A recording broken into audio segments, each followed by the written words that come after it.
Hey everyone, welcome to This Explainer. I was thinking the other day, what if our best days as a species are actually ahead of us? Like, way ahead of us. Today we're going to completely step away from the overwhelming daily headlines and explore a really visionary philosophy. If you ever feel like the modern world is just stuck in this endless rut of crisis and despair, well, the ideas we are unpacking today offer a radically uplifting alternative.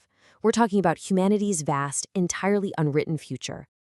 So, let's dive right into this profound paradox.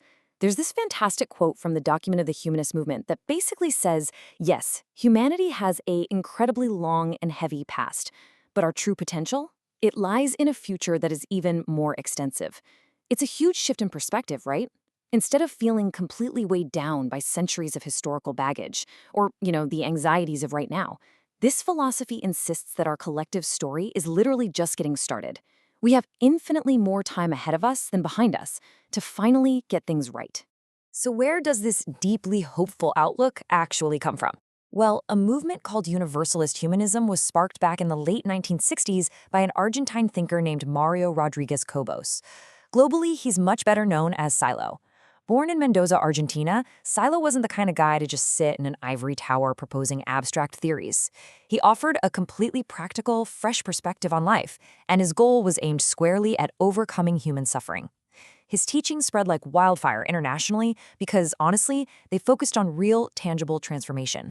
At the absolute core of his later work is something called Silo's Message, which launched in 2002. And look, this isn't just some dense textbook you read once and put back on a shelf. It's a living guide. It's divided into three distinct parts. You've got the book, which outlines the core ideas, the experience, which is all about practical ceremonies, and finally the path, offering deep reflections for your daily life.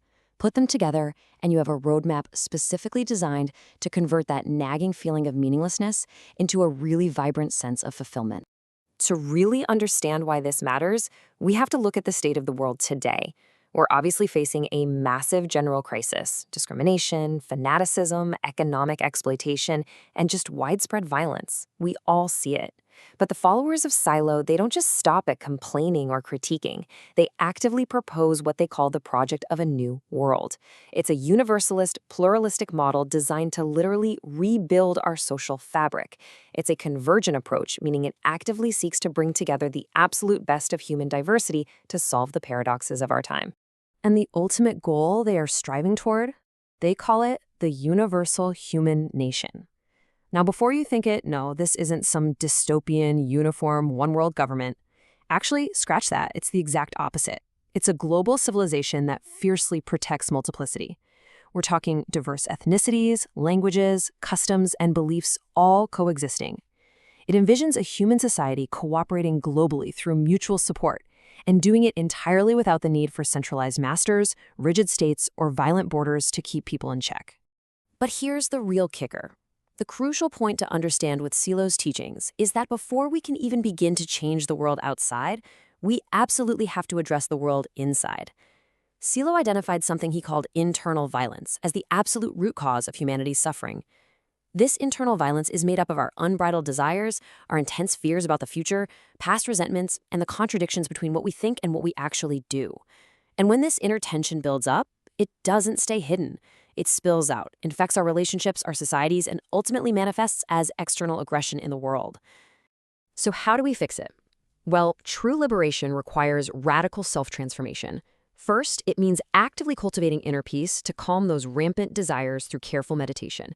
Second, it requires us to achieve a state of coherence. That means getting our thoughts, our feelings, and our actions to all pull in the exact same positive direction. No hypocrisy. And fundamentally, it all rests on embracing the ultimate humanist golden rule, which is learning to treat others exactly in the way that you want to be treated. To actually bring people together for this kind of profound inner work, the movement started building physical spaces all around the globe called parks of study and reflection. These are real-world locations, like the absolutely stunning Kandhrolipark in India. And they aren't just recreational parks. They are dedicated sanctuaries built entirely by volunteers. They act as these powerful beacons in their communities, offering a much-needed retreat from the noise of the daily grind so people can focus entirely on humanizing themselves and the earth. The architecture of these parks actually mirrors this journey of transformation. It's like a path you walk. You usually start in the profound quiet of the meditation hall, which is specifically designed to help you connect inwardly. Then you step outside and encounter the monolith, this striking symbol that centers the mind, connecting the earth to the sky. Moving forward, you find the fountain, representing the flowing vital energy of life and purification. And finally, the meeting hall, where you bring that newfound inner peace back out into the community through shared learning and connection. Now, you might be thinking this is all just about sitting quietly and meditating, but no, absolutely not.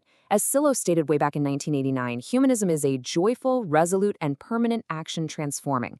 It's a dynamic philosophy of doing. It requires really intentional, continuous effort aimed at changing ourselves, improving the environment around us, and actively humanizing the earth. It brilliantly bridges the personal and the social into one unified, incredibly joyful endeavor. That extensive future we talked about? It's out there, just waiting to be built by individuals who consciously choose to act. If you're curious and want to explore these teachings further, I highly recommend downloading Silo's Message to dive into all the rich materials available. And you should definitely take a virtual look at the beautiful spaces of peace we've discussed today. Just head over to silo.net and kandhrolipark.org to learn more and see exactly how you can get involved. I want to leave you with a final thought to chew on today. If our future is truly boundless, if we really do have far more time ahead of us to create a beautiful world than the time we've spent struggling in the past, what internal violence will you choose to let go of today? What joyful action will you take to help build that new universal human nation? Thanks so much for joining me for this explainer, and I'll see you next time.